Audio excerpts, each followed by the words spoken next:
Olá, estudante do programa Se Liga na Educação.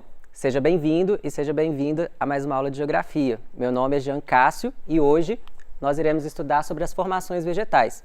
Essa discussão vocês encontram na semana 4 do PET 3. E nós iremos identificar os elementos que formam o bioma e diferenciar os biomas do Brasil com os biomas do mundo. Bom, e para a gente falar de vegetação, antes da gente falar das classificações de vegetações que tem, se é uma floresta temperada, se é uma floresta tropical, primeiro a gente precisa ir lá lembrar das aulas de biologia, de ciências e associar a seguinte situação. A vegetação, as plantas, elas fazem fotossíntese para poder sobreviver, ou seja, elas utilizam água e a luz do sol para poder crescer. E se ao longo da Terra a gente tem diferentes climas com diferente disponibilidade de luz solar e diferente disponibilidade de água, ou seja, tem lugar que chove, tem lugar que não chove, tem lugar que tem sol o ano todo, tem lugar que fica escuro durante muito tempo. Então, em diferentes pontos da Terra, a vegetação vai se comportar de forma diferente. Onde tem muito sol, onde tem muita chuva, tem muita umidade, a vegetação vai conseguir fazer mais fotossíntese, ela vai crescer mais. Onde a gente tem ausência de água ou a gente tem ausência de luz solar, a vegetação não vai conseguir crescer tanto. Então, para a gente poder classificar os biomas, o que são os biomas? Os biomas são um conjunto de vegetação com características em comum. Para a gente classificar esses biomas ao longo do mundo, a gente usa um critério de porte dessa vegetação, além de outros critérios, e também do tipo de clima que faz em determinado lugar da Terra e até mesmo do Brasil, porque mesmo no Brasil a gente tem vegetações diferentes ao longo do nosso território, até mesmo dentro do nosso estado de Minas Gerais. Se você está me ouvindo do sul de Minas, você olhar a vegetação natural do sul de Minas, vocês vão perceber que tem um porte mais de floresta, né, que é a Mata Atlântica. São árvores com galhos mais altos, com tronco mais largo. E se a gente vai para norte de Minas, a gente tem outro tipo de vegetação. As florestas já não são mais comuns, a gente tem uma vegetação mais aberta, a gente tem uma transição tanto de caatinga quanto de cerrado. Então, dentro do nosso próprio estado, dependendo da quantidade de chuvas que nós temos vegetações diferentes também. Então, óbvio que ao longo do planeta Terra vão ter várias diferentes. Então, vamos considerar o seguinte para o porte da vegetação. São 4 portes. Eu vou fazer um esqueminha aqui de rosa para vocês entenderem. O solo exposto é a ausência de vegetação, ou seja, uma vegetação que você vai ter o solo sem nada sobre ele. Normalmente a gente vai ver solo exposto nos desertos, também pode acontecer de a gente ter solo exposto no norte de Minas ou até no sertão nordestino. A vegetação rasteira, essa linha que eu estou fazendo seria o solo, tá? A vegetação rasteira é quando a gente vai ter gramíneas, vegetação rasteira mesmo, com plantas bem rasteiras, matinhos, né? Algumas vegetações vão ter esse porte de vegetação rasteira. O sul do Brasil, por exemplo, tem muito essa vegetação. A vegetação arbustiva, ela é uma vegetação que a gente vai ter plantas que já são de um porte um pouco maior. Se a gente colocar a escala humana, é como se elas fossem aproximadamente na altura da nossa perna, até a altura do nosso peito, mais ou menos. E a vegetação arbórea, que a gente chama de florestas, é a vegetação de alto porte. Não vai ter em qualquer lugar uma vegetação de florestas, uma vegetação de alto porte. Às vezes, a gente pode encontrar uma vegetação que é de solo exposto e achar que é desmatamento, e na verdade não é desmatamento, o natural daquele local é não ter árvore, por causa da ausência de chuva ou por causa da luminosidade que seja baixa. Bom, se a gente olhar a imagem de satélite do planeta Terra, a gente consegue até ver esse padrão de onde tem floresta e onde que tem solo exposto. Olha só, onde está mais amarelo, a gente tem as áreas de desertos, tá vendo? Deserto do Saara, aqui eu estou circulando esses locais.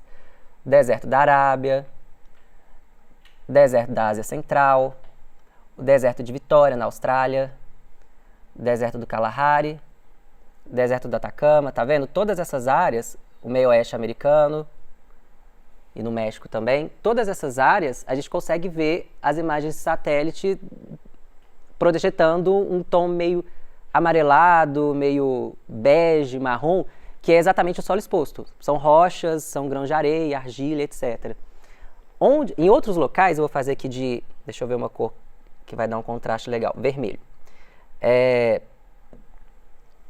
Onde a gente tem um porte de vegetação arbórea, ou seja, onde nós temos florestas, independente se é uma floresta de um clima frio ou de um clima quente, nós vamos ter as imagens de satélite projetando um verde mais escuro. Então, por exemplo, aqui a gente tem uma floresta equatorial, que é a floresta amazônica. Aqui é a floresta do Congo, no centro da África. A gente vai ter uma floresta aqui na Indonésia. Em outros lugares também, né? Um pouco mais aqui em cima, nos Estados Unidos, apesar do desmatamento lá já ser alto, a gente tem áreas florestais também, na Rússia. Então a gente vê que, dependendo do clima que nós temos, a gente tem uma vegetação diferente e, portanto, há uma distribuição desigual de vegetação ao longo do mundo, né? Lembrando que não é porque falta árvore que significa que é desmatamento. Às vezes, quando a gente olha numa imagem assim de satélite, fala assim, nossa, aqui no norte da África está super desmatado, né? Pela falta do verde. Na verdade, lá não está desmatado. Aqui está muito mais desmatado do que lá, aqui no Brasil. Porque aqui onde eu circulei aqui agora, no Brasil, no norte do nosso país, era para estar completamente verde escuro e tem ali umas manchinhas de verde claro. Ali foi desmatado. Onde que está amarelo porque é deserto e não tem chuva, não foi desmatamento. Bom, então vamos classificar os biomas propriamente ditos. Nós temos uma série de biomas ao redor do mundo. Vários deles a gente encontra no Brasil e alguns a gente não vai encontrar no Brasil, principalmente aqueles que estão mais relacionados a climas frios, obviamente, né, porque a gente não tem climas muito frios aqui. O primeiro deles são as florestas equatoriais e tropicais. O nome delas já diz, são florestas, elas têm porte arbóreo, são árvores com porte alto, elas vão se espalhar nas zonas equatoriais do mundo. O que são as zonas equatoriais? É onde está passando a linha do Equador, que é bem o centro, assim, bem o meio da Terra, né? Onde que tem mais incidência solar. Ali onde tem mais incidência solar, primeiro que tem uma disponibilidade da luz do sol muito grande e a evapotranspiração é muito alta. E ali tem uma coisa que a gente chama de zona de baixa pressão, que é quando o ar sobe e leva a umidade para cima, para as altas altitudes, e forma nuvens. Então tem chuva quase todos os dias nessa região equatorial. Então você combina muita chuva, muito sol, a vegetação consegue crescer muito e forma o que a gente chama de floresta equatorial. E tem também as florestas tropicais.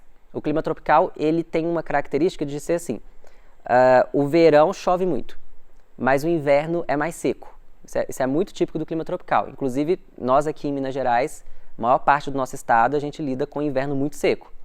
Mas quando é um clima tropical mais próximo do mar, tipo lá para o lado do Rio de Janeiro, Espírito Santo, até no leste de Minas também, então quem mora aí mais perto da divisa com o Rio de Janeiro e Espírito Santo, como Juiz de Fora, por exemplo, vai ter um inverno mais úmido de quem está mais para o centro de Minas Gerais e mais para o lado do Triângulo e norte de Minas. Então, pode ter a formação de uma floresta tropical nesse caso. E aí, no caso do nosso país, a gente tem uma de cada. A gente tem a floresta amazônica como uma representante da floresta equatorial e nós temos a Mata Atlântica como uma representante de uma floresta tropical. Quando a gente olha para as duas, elas se parecem muito até assim, em termos de fisionomia, mas tem algumas diferenças. Por exemplo, quando a gente olha a floresta amazônica, é muito comum a gente ter uma paisagem assim, de planícies com vegetação, com árvores muito altas. E a Mata Atlântica, ela normalmente a gente vai ver mais assim em área de serras e de morros, né? Então a gente vê, isso é super típico no interior de Minas, indo para o Espírito Santo e para o Rio de Janeiro, no sul de Minas também. Você olha assim na paisagem, no horizonte, você vê aquela floresta subindo a serra ou subindo o morro. Isso é bem Mata Atlântica. E ela no inverno, ela pode ficar com um aspecto, como o inverno é mais seco, ela pode ficar com um aspecto um pouco mais, com as folhas um pouco mais acinzentadas, assim, mais secas. E a floresta amazônica não, ela está sempre bem exuberante, todo ano ela tem umidade disponível para ela. Bom, outra floresta que existe no mundo é a floresta temperada. A floresta temperada ela está associada ao clima temperado, que é um clima que vai acontecer na Europa, na América do Norte, lá nos Estados Unidos, acontece também na Argentina, que é uma floresta, que é um clima que tem as 4 estações do ano muito bem definidas. O inverno é muito frio, o verão é muito quente, na primavera as flores florescem, no outono as folhas secam. A gente não vê isso acontecer aqui no Brasil, né? Se a gente olhar as nossas vegetações, elas, de uma certa forma, elas ficam ao longo do ano todo, né? A gente chama isso de que são árvores perennifólias, ou seja, as folhas perene no sentido de ser constante, folhas no sentido de folha, ou seja, as folhas, elas não caem, elas estão sempre nas árvores. Agora, a floresta temperada é uma floresta estacionária. O que é estacionária? Tem a ver com estação. Então, a cada estação do ano ela vai mudando de aspecto. Por exemplo, eu peguei uma foto aqui, que muito provavelmente ela está saindo do verão e entrando no outono, porque as folhinhas estavam verdes, né, bem aqui como dá para ver, e elas estão começando a ficar amareladas. Isso é bem típico da floresta temperada. No Brasil nós não temos a floresta temperada, mas quando a gente vê filmes americanos, né, de Hollywood de uma forma geral, a gente vê muito essa floresta presente nesses países. Bom, agora tem o clima tropical típico. Eu falei com vocês que tem um clima tropical que é influenciado pelo oceano, que acontece lá no Espírito Santo, no Rio de Janeiro, até o leste de Minas, que é o clima tropical úmido, que tem uma certa presença de chuvas no inverno, no meio do ano. Né? No nosso caso aqui, que o nosso inverno é no meio do ano. Agora, o clima tropical típico, ele tem quase 6 meses de seca. Então, quem está mais para o Triângulo Mineiro, Uberlândia, quem está mais para noroeste de Minas Gerais, quem está próximo à região de Belo Horizonte, é acostumado a lidar com vários meses sem chuva no meio do ano. Isso é um clima tropical típico. E onde a gente tem um clima tropical típico, por causa dessa falta de chuvas, a vegetação não tem como fazer fotossíntese na mesma quantidade que em regiões que tem chuva o tempo inteiro. Então, é comum a vegetação de savana. E o Brasil tem uma savana. Às vezes a gente associa savana só com a África, né? A gente pensa, a savana é lá na África. Não, a savana tem a África tem savana, mas o Brasil também tem. A nossa savana a gente chama de cerrado, que fica no meio, na região mais no meio do nosso país, né? O cerrado, a savana de uma forma geral, e no caso o nosso cerrado também, se caracteriza por uma vegetação mais assim rasteira, né, como vocês podem ver, de gramíneas, com alguns arbustos e algumas árvores isoladas no meio. Não é floresta, é uma árvore aqui e outra acolá. Um exemplo é o ipê amarelo, por exemplo. Ele é muito típico do cerrado, e a gente sempre vê um ipê sozinho aqui no lugar, o outro ipê no outro. Talvez vocês já tenham visto no interior de Minas, para quem está mais para noroeste, para nordeste, e na parte central do estado, e no Triângulo também. Quem está lá no leste de Minas, aí não vê essa vegetação por causa da influência do mar, que vai fazer um porte de floresta de alto porte. Bom, outro que a gente tem aqui no nosso estado, mas bem na pontinha do norte, já quase nordeste, são as estepes. As estepes, elas são típicas de climas semiáridos, que são climas que ficam até 9 meses sem chuva. São climas que chovem muito menos. Então, aqui no Brasil, a melhor representação desse clima é o sertão nordestino. Mas como nós somos vizinhos do sertão nordestino, tem uma certa presença aqui no nosso estado. E a nossa estepe a gente chama de caatinga. Tem alguns autores que não vão querer chamar a caatinga de estepe. Tem uma certa discussão em relação a isso. Vão preferir falar que estepe é uma coisa, caatinga é outra. Mas tanto a estepe quanto a caatinga são exemplos de vegetação de clima semiárido. E a estepe ela é característica por muito campos com solo exposto, né, como vocês podem ver, sem vegetação. Não é desmatamento a ausência de vegetação, é porque tem pouca chuva. E aí, alguns arbustos em alguns locais, e às vezes a gente pode ver surgindo algum cacto também, vegetações que a gente chama de xerófilas, que são vegetações que lidam melhor com a ausência de água. Outro exemplo são as pradarias, que aqui no Brasil a gente só vai encontrar no sul, bem lá no sul mesmo, no Rio Grande do Sul, não tem aqui no nosso estado. As pradarias são típicas do clima subtropical. E esse clima, ele tem temperaturas mais baixas do que o tropical. Aqui no nosso caso, no nosso país, é o clima mais frio que nós temos. E as pradarias se caracterizam por ser campos, né, bem de gramíneas mesmo, com pastagens assim bem suaves. são ótimos para a criação de rebanhos, né? Se cria muitas ovelhas na região das pradarias do Brasil, lá no sul do Brasil. Aqui a gente vai chamar de pampas. Pampas. Às vezes algumas pessoas vão até falar os pampas gaúchos, que é o pessoal lá do Rio Grande do Sul que está acostumado com essa vegetação. E toda a vegetação que eu estou falando aqui tem em outros lugares do mundo também, né? Não vai ser só no Rio Grande do Sul. Ela vai estendendo para o Uruguai, Argentina, tem na Europa também. Bom, aí quando a gente, já saindo bem do contexto do Brasil, né, nos climas frio e polar, então pensa lá norte do Canadá, deixa eu mostrar aqui para vocês na imagem de satélite que é melhor, né? Os climas frios e polares vão estar aqui, ó, Canadá, Rússia, norte da Europa. E estaria aqui também no hemisfério sul se a gente não tivesse só água aqui, né? Mas como a gente tem só água, acaba que não tem vegetação. Nesses climas, até tem água. Até tem disponibilidade de água. Ou seja, são climas úmidos pela presença da água ali na atmosfera. Só que a iluminação, a presença do sol, a radiação ela é mais restrita. Tem poucos momentos no ano que você tem muita incidência solar. Às vezes eles passam o dia inteiro no escuro. Além disso, quando tem água no solo, às vezes essa água está congelada. E a planta não consegue fazer fotossíntese com água congelada. Então, não vai ter como ter vegetação de alto porte nesses locais. Então, vai ter uma vegetação bem rasteira, com esse aspecto mais avermelhado. Repare esse avermelhado aqui, ó, que eu estou mostrando para vocês. Essa vegetação é chamada de tundra. Fica o ano todo congelada e no verão ela descongela e fica desse jeito no verão. Por incrível que pareça, essa imagem está mostrando um verão. Porque esses climas são muito frios. Olha só, se eu voltar aqui na imagem de satélite, aqui em cima, ó, tem um aspecto, não dá para ver tão bem, mas dá um aspecto um pouco mais avermelhado. Bem aqui em cima. Essa que é a tundra. Bom, outras vegetações que a gente não tem no Brasil, a vegetação mediterrânea, ela acontece ali muito em volta do clima do mar Mediterrâneo.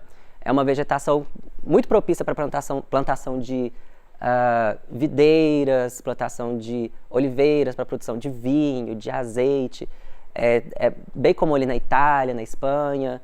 Na Argentina também tem essa vegetação, aqui no Brasil nós não temos. A vegetação de alta montanha ela é típica em climas de altitude. Como as serras e as montanhas são muito íngremes, o solo fica muito raso, então não dá para formar árvore.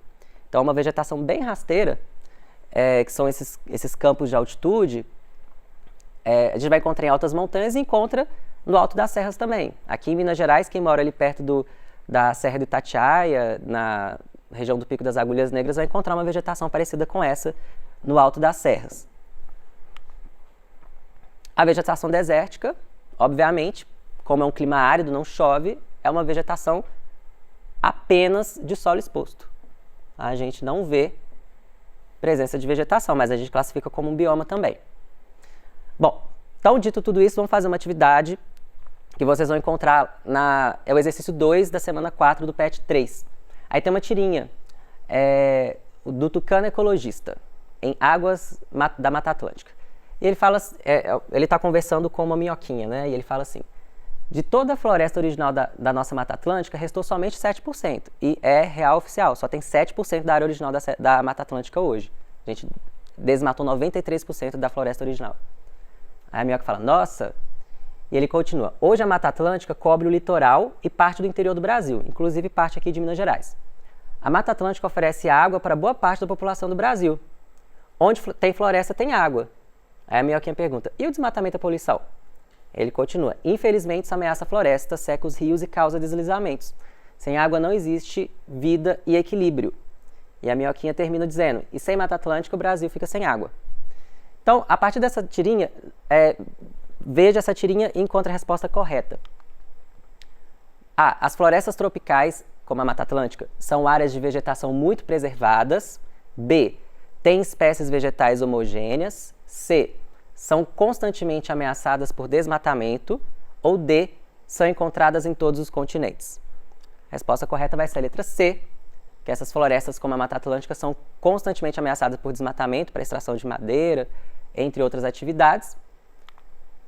Então, nós vimos hoje que os biomas se relacionam com o clima, e bastante, que o Brasil possui diversidade de biomas e também que o porte da vegetação se relaciona com a disponibilidade de luz solar e água. Essas foram as referências que nós utilizamos. Obrigado pela sua atenção e a gente se vê na próxima aula. Até lá. Tchau, tchau.